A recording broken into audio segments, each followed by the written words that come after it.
everyone. Thanks for joining another episode of the PM Learning Series. My name is Shivi. I am the product manager at LinkedIn and host of today's show. Please introduce where you're joining us from, drop in the chat, say hi, and welcome to another episode. So as many of you know, the PM Learning Series is a series of live streaming events where industry thought leaders and practitioners share their PM career journeys and best practice and lessons learned along their journey to inspire people like you, aspiring and current product builders, to level up your product career. So make sure you subscribe to our newsletter in the events detail and about page to receive a recap of key takeaways from today's event. Watch the replay as well as stay ahead of signing up for future events. Now, today with me, I'm really excited because Tricia is actually being referred by one of the former guests, Liz. And we are talking about very important topic now about how to, chart your career, PM career path. So I'm sure it will be really beneficial to a lot of folks. And so thank you so much for joining us today, Tricia. Super happy to be here.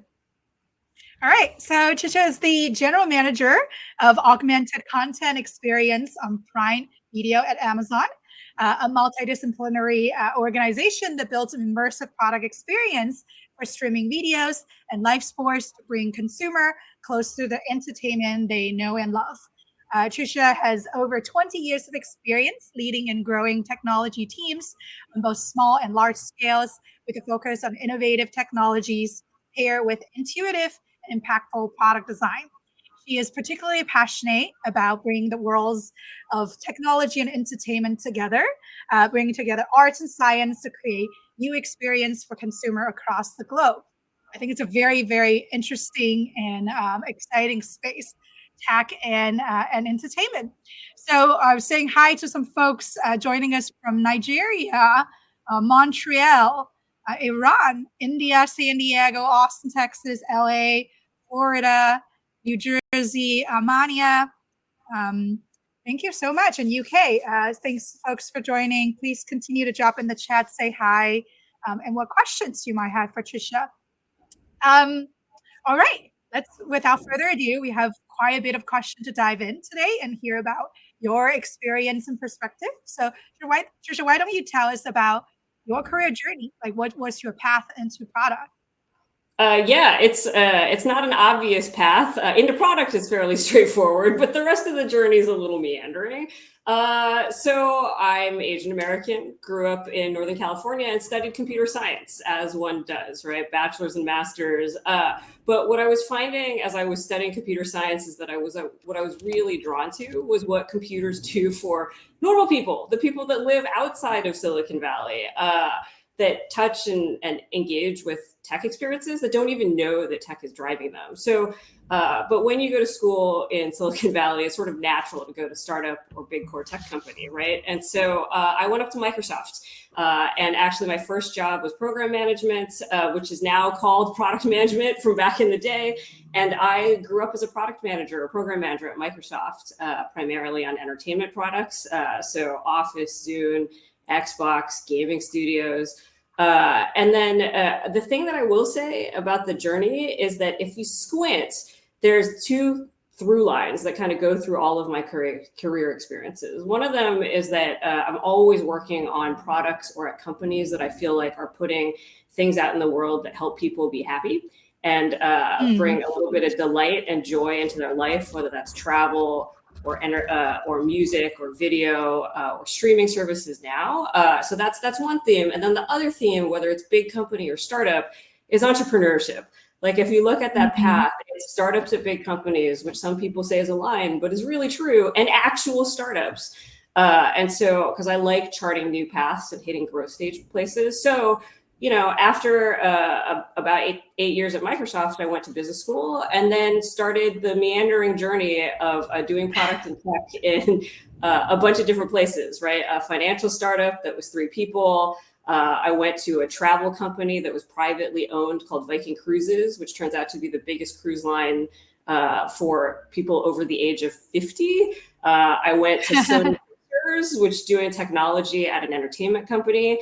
And then after that, I went to Quibi, which was a $2 billion startup that flopped in the middle of the pandemic, and then I've been at Amazon for coming up about 2 years now at Prime Video. So it's been quite the winding path. I'm now a general manager, but my spike is still product, and it's the discipline that has the biggest part of my heart, just from an individual practitioner perspective.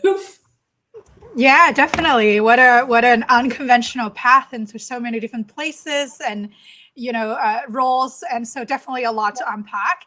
I'm just gonna say hi to a couple more folks. Carlos joining us from Chicago, Thomas from Norway, Varan from Toronto, Rahul from New York, Georgia, Egypt. Wow, a lot of folks. Phoenix and New York, very global crowd, and Catherine from Amsterdam. Thank you so much for joining. All right, Tricia, without further ado, let's dive in. So you have somewhat an unconventional path, as you pointed, like different type of company, core tech, non-core tech industry. So tell us a little bit more about what are some major difference that you notice when you work at like a core tech company like the Amazon, the Microsoft, versus an industry or non-core tech company like Viking Cruises and Vanga. And so what are some major differences that people should be aware? Yeah, so I like to say that every company or every industry tends to have, I'll put in quotes, a lead function. I don't mean the function that tells everybody what to do, but the function that the language is more familiar. And what I mean by that is like a marketing company. The language of marketing and the discipline of marketing is more familiar with everybody at the company. And so that function carries a little bit more weight in decisions. It's kind of nuanced, but it does carry a little bit more weight. And so at a core tech company like a Microsoft or Amazon, everybody, regardless of your role, whether it's finance or even ops, right, has a base level of understanding of engineering and generally what it takes to build a technology product. At a company like Viking, the lead function is really marketing and sales, because the product itself is not technology, right? The product itself that brings in the vast majority of the income for the company is a cruise, right? Similarly, at Sony, lead function is a little bit more, depending upon the division, hardware or creatives, right? And which means actually finance tends to be a little bit more of the lead function. Quibi was kind of interesting because our founders actively tried to make entertainment and tech on equal footing so that neither was the lead function, which was a really interesting experience. And I think Amazon is a little bit balanced as well in terms of customer obsession, business and engineering, but it is at core, we have the most engineers, at least in the divisions and builders in the divisions that I work in, right? So one of the things when you're working in a non-core tech company is that as a technologist or a product manager, you're spending a lot of time educating your peers outwards on what it means to build technology, right? Everything, and some folks are quite sophisticated, and other folks do say things like, "Why is software not perfectly built?" And it's like, okay, well, let me explain to you the software development cycle. But the inverse of that is you get a lot more learning from yourself, because you also have to be conversant. It's about empathy, right, with the functions and meeting your lead function with language that they understand, right? And at a non-core tech company, I think I just said it, the primary thing that is bringing in revenue is not software, right? It's something else. And there's a lot of different alchemy that goes into that. But at the core tech company, generally the primary product is the technology that you're building. And so you're spending, actually, I think, and particularly at a larger company, you're spending more of your time doing tech things, I'll say, talking tech, being surrounded by people who are tech, which brings a different vibe to it. I personally think they're both equally fun, but there is a different kind of nuanced flavor to how you spend most of your time chatting and where you have to learn the most. So yeah. Mm-hmm. I like that summary and distinction. That remind me of some of my consulting days where I work primarily for non-core tech industry company like financial services or retail and etc.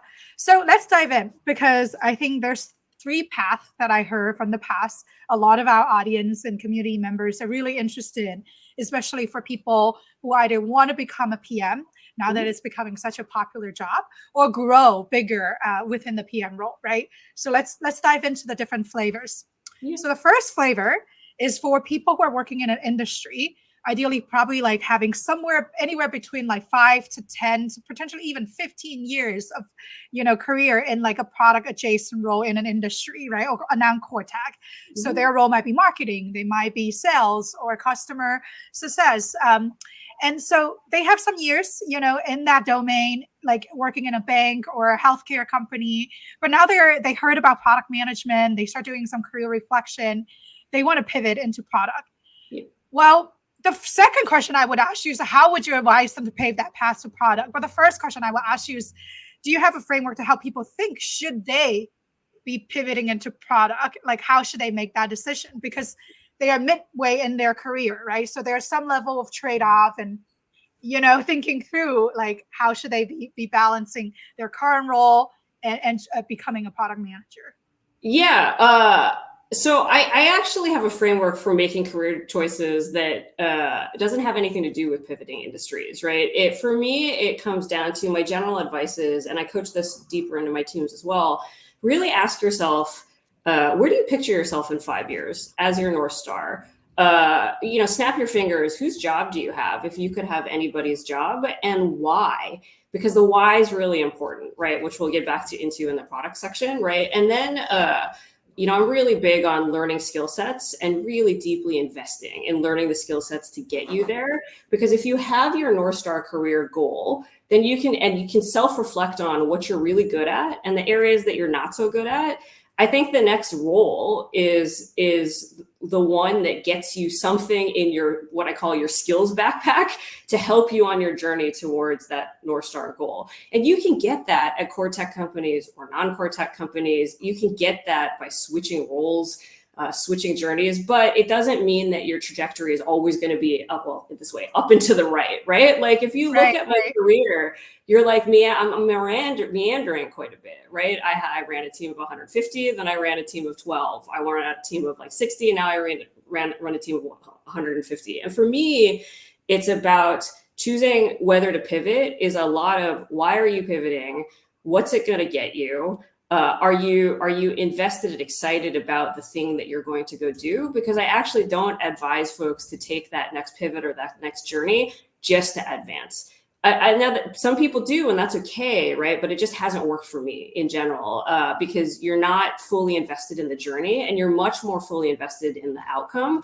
And when you're a product manager in tech in particular, it's not about you. It's about your customers and how you manifest everything else in your peer set that's helping you build that with engineers, with marketers, et cetera. If you make it about you, you actually can't build the best product experiences.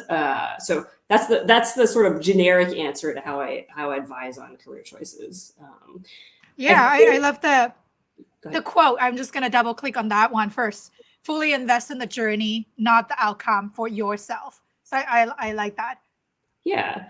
I think there was a question there should be about should you switch to product if you're product adjacent, right? Right. So, or someone like, we have a LinkedIn user that asked, hey, I have 20 years plus years of experience as a business analyst. Like at that point, like now that I heard about product, it's kind of adjacent to business analyst to some extent, like depending on, your function.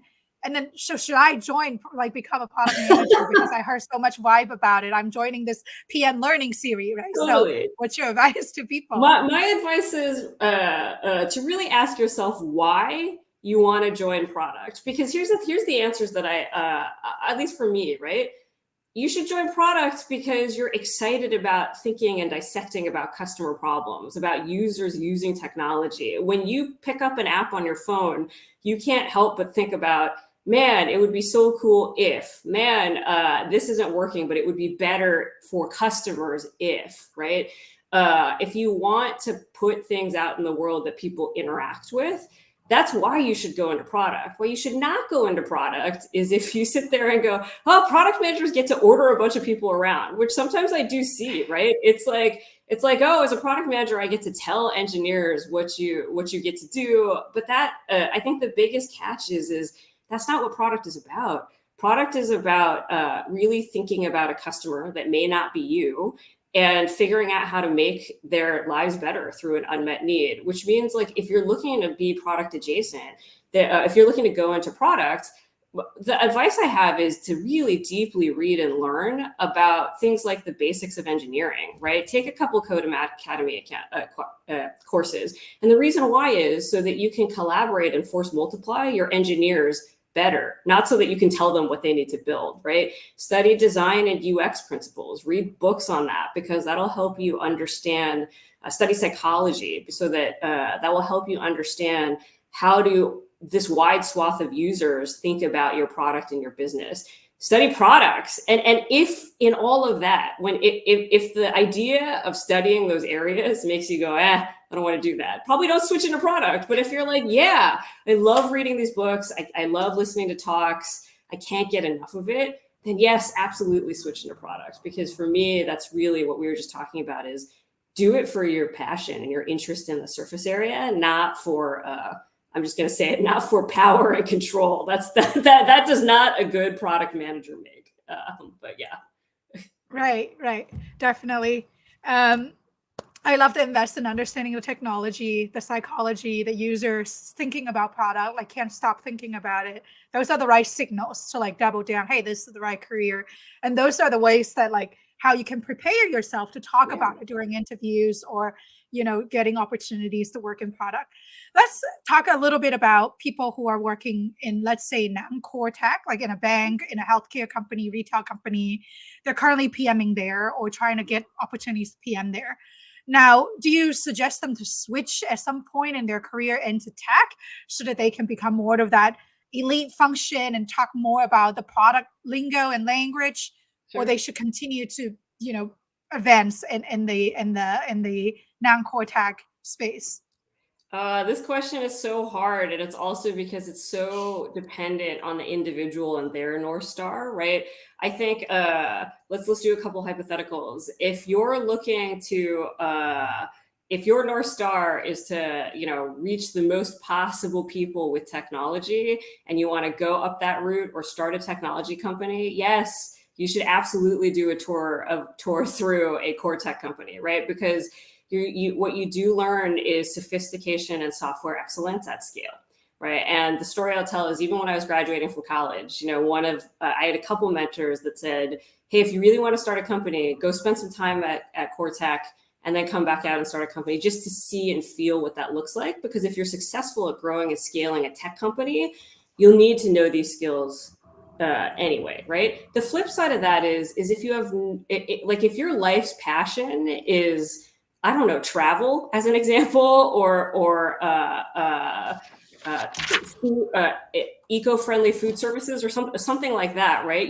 I don't think the answer is yes, you have to do a core journey through core tech, right? I think you can go learn, but is it going to help? I don't know. You might learn skills that actually aren't applicable in the world that you come in, right? I think one of the more interesting things is that non-core tech companies look at core technologists sometimes and go, oh, they're too set in their ways from a technology industry perspective. They're not going to be able to learn our industry, our language, our lead function. And so there's a tax in either direction, right? Which is why I keep going back to, what are you looking to learn and how is it going to help you? If you want to learn scale, go learn scale at a big company. But if you are having a successful career and you're growing and you're learning and your responsibilities are expanding and you feel like you're putting the best work out into the world, there's no reason to just go check a box. I'm not really big on checking check boxes in your resumes, despite my resume a little bit, right? Because the reason for why I did each one of those things wasn't to say, oh, the world thinks I need this to advance. It was really because I was thinking about the opportunities to learn and the types of products I was going to get to put out into the world in the companies I was in. So my general advice is, whether it's core tech or non-core tech, when you're looking to choose a company or a job, like, pick something that do something you believe in, pick a role that you can learn and grow, and then find something that so learn and grow, and then find something that your skills bring some sort of unique contribution and impact. And I think that can go either way. If you're not in a core tech company and you go into a core tech company, but you came from a finance heavy org, guess what you have that nobody else does, or very few people do, right? To contribute. And then the fourth one for me is, do it with people that you like. it's life's too short to be working with folks you don't enjoy, right? So yes, I think there's definitely some options there, and it's a good option for a lot of people, but it's not for everybody. Right, definitely. So in your example, your journey, you talk about you manage, you work at companies of all size, right? You manage 150 people down to smaller teams, down to startups with, early stage. You have four criterias in choosing your career. But when it comes to thinking about the size of company, the type of experience you get at each, like, do you have a framework for like, oh, if you're graduating college, you should go in like a larger company and then switch to smaller, and then vice versa? Or, how do you think about, do you have another framework to think about that kind of like how company stages and sizes like impact your decision? I wish I had another framework, but it's the same framework, just applied slightly differently. Let me talk real quick about the headline differences between different stages of companies. So it may be fairly obvious, but startups 0 to 1, right? Very chaotic. Everyone's doing everything. You're hiring like crazy. Maybe not at this point in time, but you generally are. But there's a bit, you're figuring out everything as you go. It's a lot of fun. But there's a big but. You're always worried about financial runway. You're worried, is your product and your tech going to succeed or not? There's just never enough people to do the things you need to do. And so it can be pretty tiring, but it's a lot of fun, right?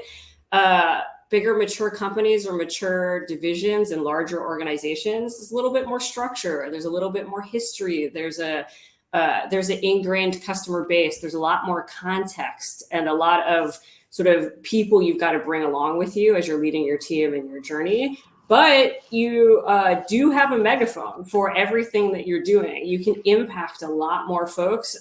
Even if you're moving slower, that impact is bigger, right? Whereas a small company, you might go really fast, but maybe you have a couple 100,000 customers, right? Which isn't bad, but it's different than like a core base of like, 100 million customers or what have you.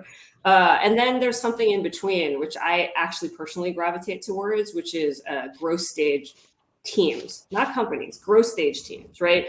Teams, for me, that's the best of both worlds. That's like a team that, has some momentum, that is growing very quickly or has a great opportunity ahead of them, because those are the opportunities that you get to learn a lot, not that you don't in the other places, but they're also very chaotic. And I kind of like that because I like trying to figure out how to optimize for teams and get them to be there to reach their full potential. And so like that's how I think about the stages of companies. But to your question on how do I choose, I use the same framework, right? Like what am I going to learn?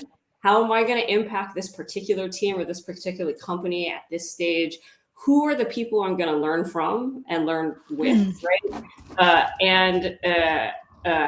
Is it working on something that I deeply believe in? Because that was the red thread, right? I've only chosen companies that work on for purposes and a greater mission for myself. And then, there's always these X factors. Like, why did I leave Sony to go work for Quibi? Because Meg Whitman and Jeffrey Katzenberg were building something from the ground up. I left running a team of like 50 to go co-run a team of like 15 people because I knew I was going to be surrounded by people that were really awesome. And I don't regret that for a second. So yeah, no silver bullet on the formula, but the same thing. No, that's great. I can definitely tell that you remember when you, at the beginning of this talk, you mentioned about two things that you really like about your career journey is that you focus on building something that brings happiness and delight. And then the other is being sort of this entrepreneur at heart, even at bigger company, right? Like growth size teams and being that entrepreneur within that company and trying to innovate and grow. So I really like that. Now let's talk about your current role at Amazon as a general manager, because I think GM is one of those, again, like popular or loaded words as a next phase, path for PM, right? Tell us a little bit about just level set, like how is GM different from PM? Yeah, so I manage multiple functions and I'm responsible for a mini P&L, right? What does that mean? I lead product managers, engineers, full stack engineering teams, growth product marketing, product design, content creators, and we have a budget, right? Which is, product managers collaborate with all of those functions to figure out what's going to best, bring delight out in the world. But you're not directly responsible for the careers of those people, which is, I think, when you say, loaded next step, it's like one of the things I want to say as a GM is that actually your job gets harder because now you've got to not only manage product managers, but I generally believe in service-based leadership, right? Even as executives. And so my role in life is to make sure that the folks underneath me are developing and growing and together building the best products that they can, which includes figuring out how to grow engineers, how to grow marketers, how to grow content creators, and incorporate all those points of view to manage the P&L. And the thing is, when you come up in product, yes, I have an engineering background, but I haven't coded for 20 plus years, but I still have to grow my engineering leaders because that is my role, right? And so no one forces you as a GM to learn to fill the gaps that you have, to take care of your people, pave the world in front of them, help them work better together. And so regardless of your specialty. So I think that's the biggest thing about the leap to GM is, yes, from a product perspective, you do have a lot of the base skills, but so does every other function. And when you go to GM, now you are responsible for all of them. And what I would say is, no function is better than the other, right? And so as a GM, you've got to make sure that you're investing in each one of those functions while watching out for the P&L of the company, while watching out for what's best for consumers, and making sure everybody is doing their best work to deliver out eventually to the world. So that's, I think, the major difference. Yeah, definitely. So in what ways, I would ask, maybe in what ways does PM role prepare you for a GM role? And then what kind of PM should be thinking about, pursuing GM as their next career path versus becoming VP of product or CPO or, go and start their own company. And so, who would be most suitable type of PMs to become a GM? I love this question. So I think PM prepares you because it's your job to collaborate with others in general, every function. I think if you're a good PM, right? Like you're thinking about the financial implications of your product. You're thinking about what happens with marketing. You're thinking about, resource constraints, et cetera. So that's what prepares you. I think for product managers, it goes back to what excites you, right? If your natural thought is, man, if we only did this in other parts of the business that could optimize marketing so that we could put it back into product, or if we optimize product and put it back into finance and fundraising, like if you have those kinds of thoughts and you spend a lot of time being super excited about exploring not only product, but other areas of the business, you should think about being a GM. Like I know that's not very specific, but what I mean by that is I love talking to people in other functions to learn about their function, not to learn about what they think about product, but I'm like, tell me what it's like to raise money.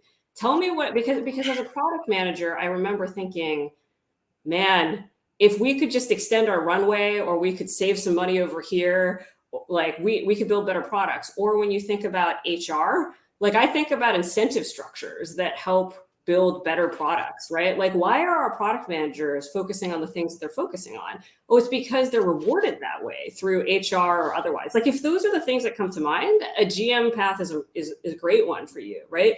But if you're like, oh, I don't love those other functions, I don't know, like right. To me. But yeah, anyway, that's the brass tacks. Definitely. I think that's a good sort of like easy check on like, how much you like the GM path versus stay within product. All right, we're coming up on time, actually 1 minute to 9:30. So usually we close our session by asking a round of lightning question to every one of our guests.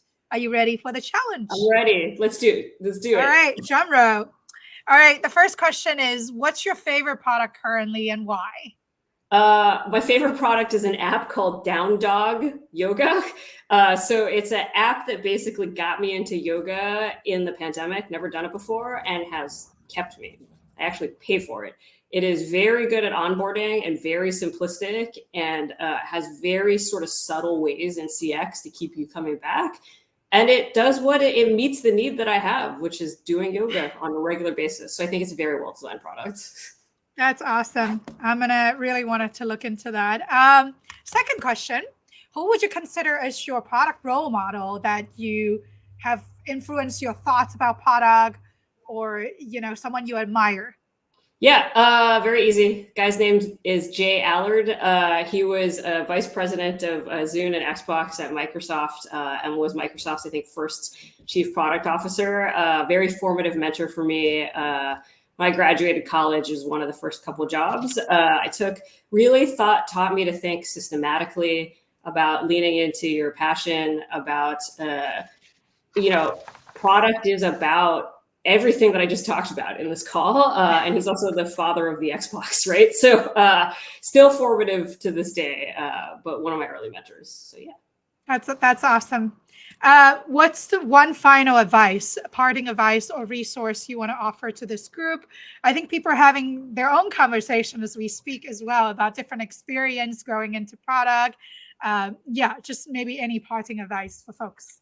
Yeah, I'd say two things. For aspiring product managers, this is going to mark my age. It's a book from 1988 by Don Norman called The Design of Everyday Things, which is about psychology and design and basic functional design, even in the physical world. So if you read that and you get excited, product's definitely for you, because I read it in like 2000 something, right? It was like, whoa. For current PMs, the thing that I would advise you is to study psychology and storytelling. I didn't mention storytelling, but products are about telling stories through functionality. And read books on Imagineering, read books on how other people tell stories in movies, music, etc., because it will help you advocate for your products better, convince other people, bring them along on the journey, and it'll also help you think better about how you storytell using your functionality to your customers. So I'm really big on storytelling. So I'd encourage all of you all to go study that. So yeah. Yeah, I think that's a really important skill. Needs, lots of practice, but a really good skill to help people and go from good to great. Yeah. Thank you so much, Tricia. I think it's been really, really informative. The LinkedIn community is considered our conversation really insightful. They learn a lot from it. It's very interesting and informative to them, especially the GM path. I think is still relatively, I guess, new and nascent for product managers to think about. So thank you so much for sharing your learning and journey with us. And thank you for having me. It was a lot of fun. All right. Thank you so much, folks, for joining us again for another episode. And I hope you enjoy an awesome weekend, and then see you next Friday. All right. Bye. Be well, everybody.